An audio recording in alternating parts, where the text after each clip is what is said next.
All right, and welcome back to the second part of the last lecture here. So far we've talked about the symptoms of different disorders.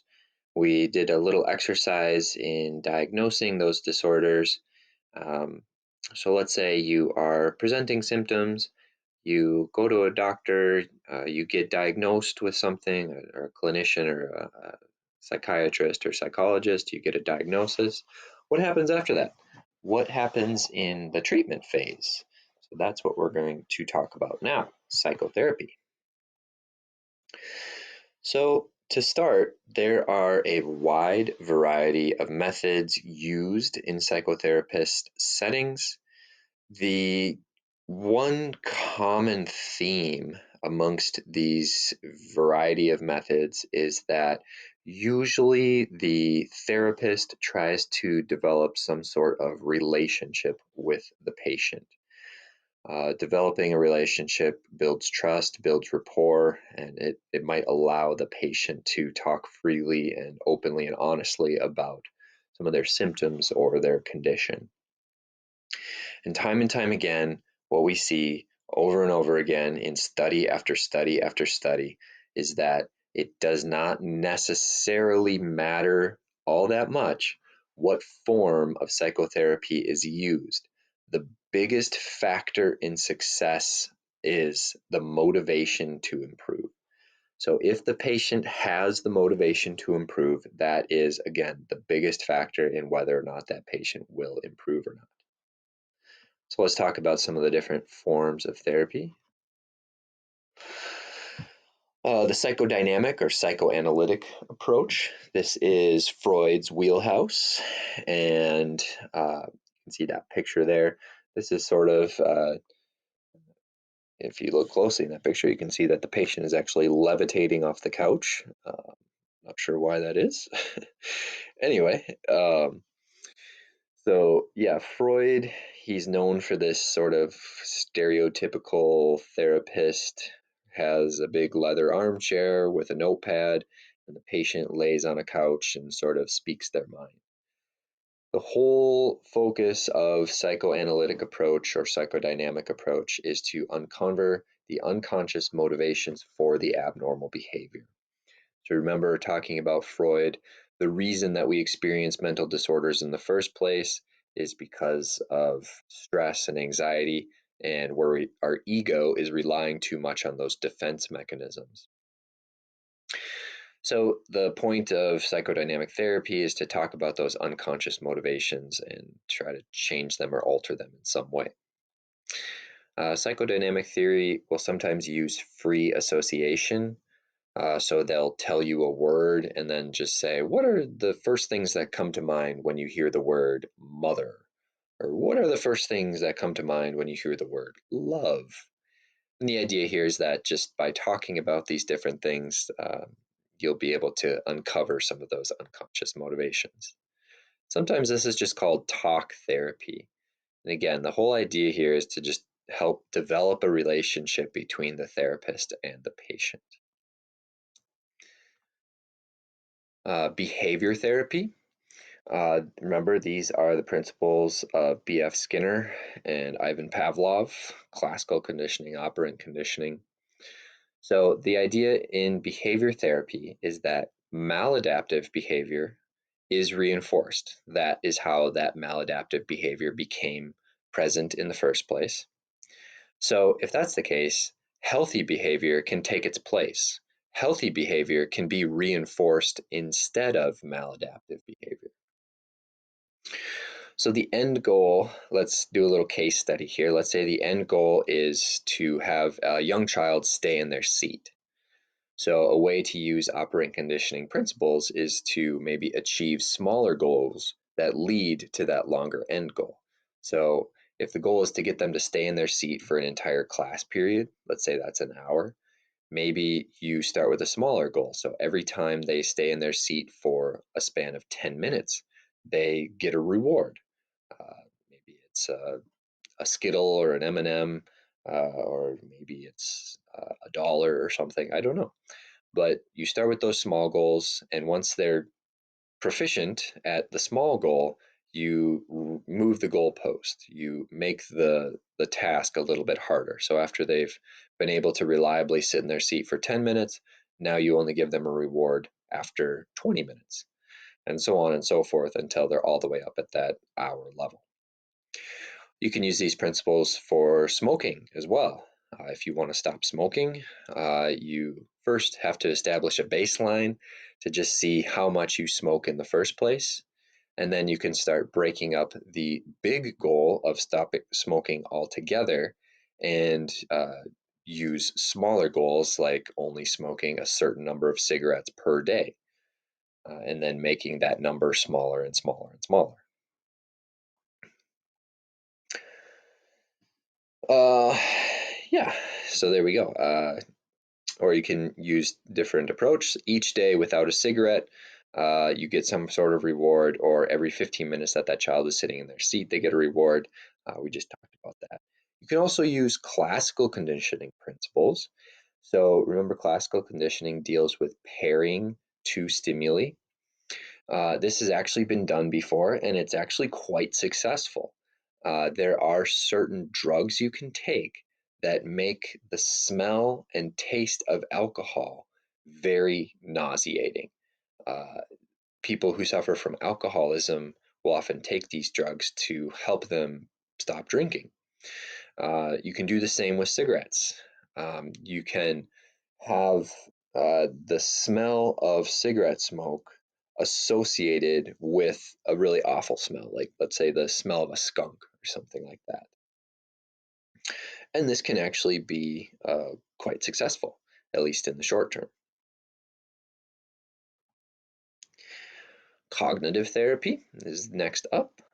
And cognitive therapy, just like cognitive psychology, focuses on the mental behavior that leads to negative emotions and negative behaviors. Rumination is a really powerful negative behavior that unfortunately a lot of us engage in, and it has some pretty disastrous effects for our overall mental health. So, rumination is sort of a negative thought cycle. You have these thoughts, negative thoughts that you can't stop thinking, and they lead to other negative thoughts that kind of just lead you down this dark, nasty rabbit hole of other thoughts. So that's rumination. That's definitely something that we try to stop as much as possible. Blaming others. So instead of having an external locus of control, we try to move that locus of control inside us. Remember when we talked about wellness, this is one of those things that definitely improves overall mood, reduces stress, has a lot of other positive benefits.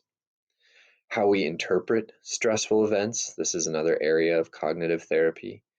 So if you have some sort of traumatic event happen to you, oftentimes if you process it in a certain way, you can experience post-traumatic growth instead of post-traumatic stress. Negative feedback cycle, that's kind of what I was just talking about with rumination.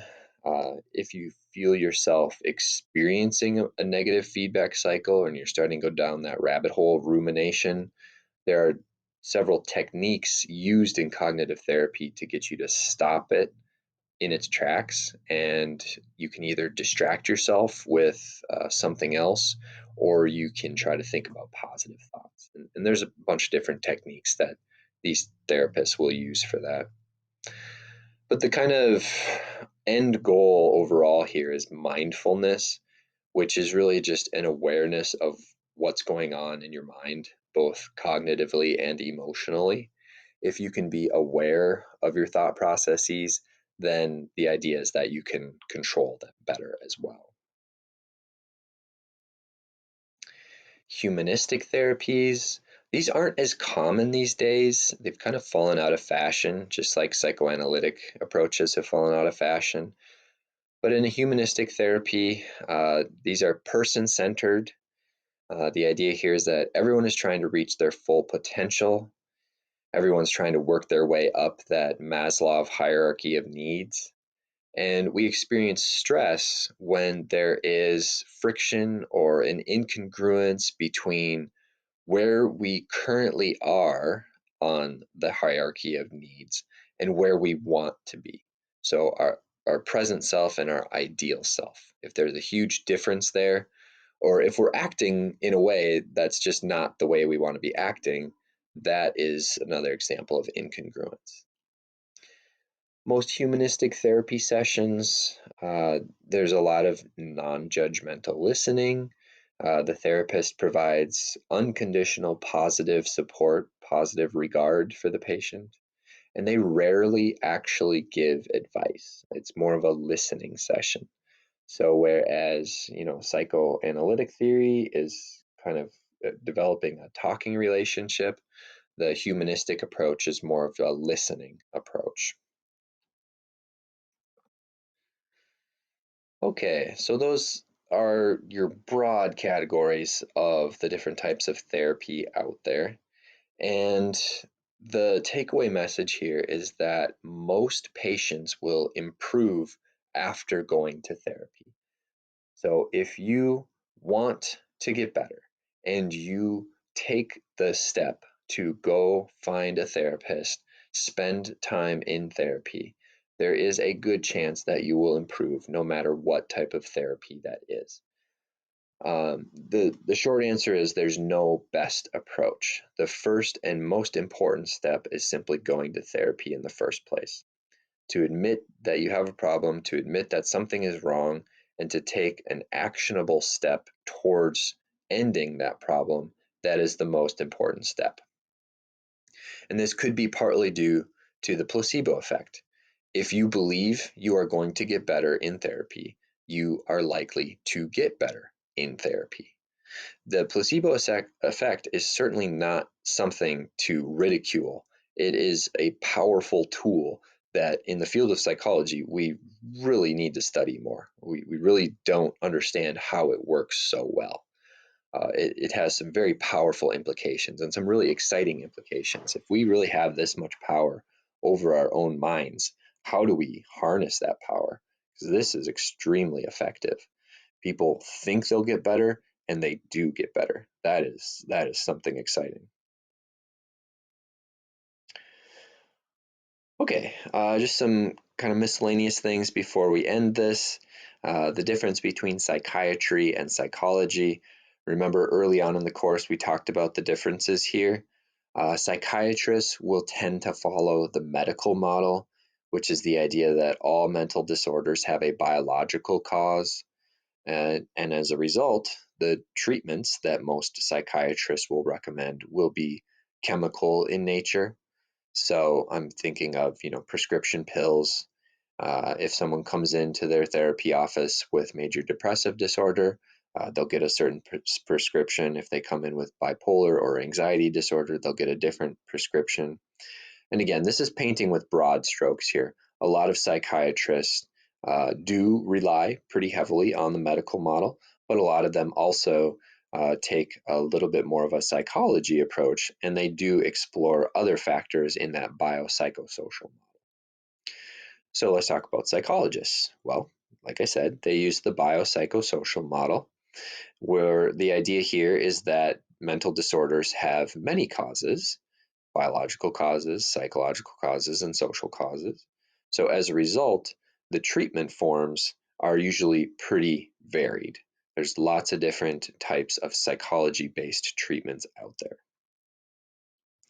And usually, there's some sort of combination of therapy that's used. Oftentimes, psychologists will actually prescribe or at least recommend certain prescriptions, and those prescriptions are used while the person is still attending some other form of therapy, cognitive therapy, behavior therapy, whatever it might be. So the uh, the medical care system in this country and in the world right now is based on a treatment model, meaning we treat disorders once they uh, once they become obvious. We treat them once they're diagnosable. Now, a better way to do that is to move from a treatment model to a prevention model, where we stop these disorders from ever appearing in the first place. That is something that will not happen today. It will not happen tomorrow. It will require pretty profound changes to our society and pretty profound changes to the healthcare system in this country. But it is certainly an admirable goal.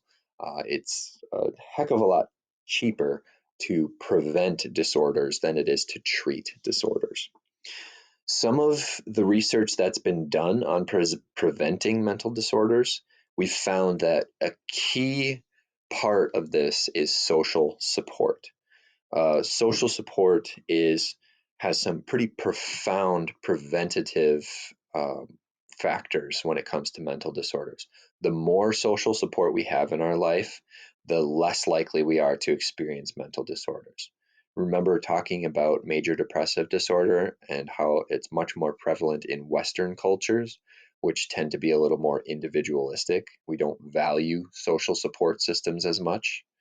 In cultures that do value social relationships, family relationships, friendships, romantic partners, we see a lot less prevalence of major depressive disorder.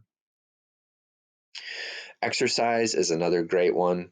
Mental health and physical health are very, very strongly related. It's very difficult, it's very rare to have good mental health without good physical health, and vice versa. Also, reduce the stressors in your life. Stress is a normal part of life. We will never be able to completely eliminate the stressors in our life, but we can reduce the number that we experience. If you have toxic people in your life, cut them out of your life. Don't interact with them. If they cause you stress and you don't get anything positive out of the relationship, then there's no reason to keep them in your life. And then also in line with that is just learn how to cope with stressors because, like I said, we're going to experience stress in life. We can't control that. But what we can control is how we respond to those stressors. So develop those coping mechanisms, those healthy coping mechanisms. Don't turn to drugs or alcohol. Don't turn to isolation. Reach out to your friends. Reach out to that social support network that you've built for yourself. And we also know that there are some early life factors that have a pretty important role in developing mental disorders later on in life. So, prenatal care while we're still in the womb, exposure to drugs and alcohol, if they're consumed by a pregnant mother, those can have a pretty nasty negative lifelong effect on lots of different areas in someone's life.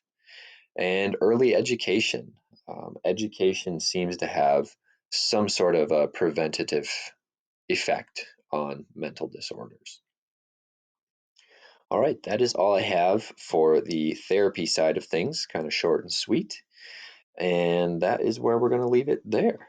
Thanks for listening.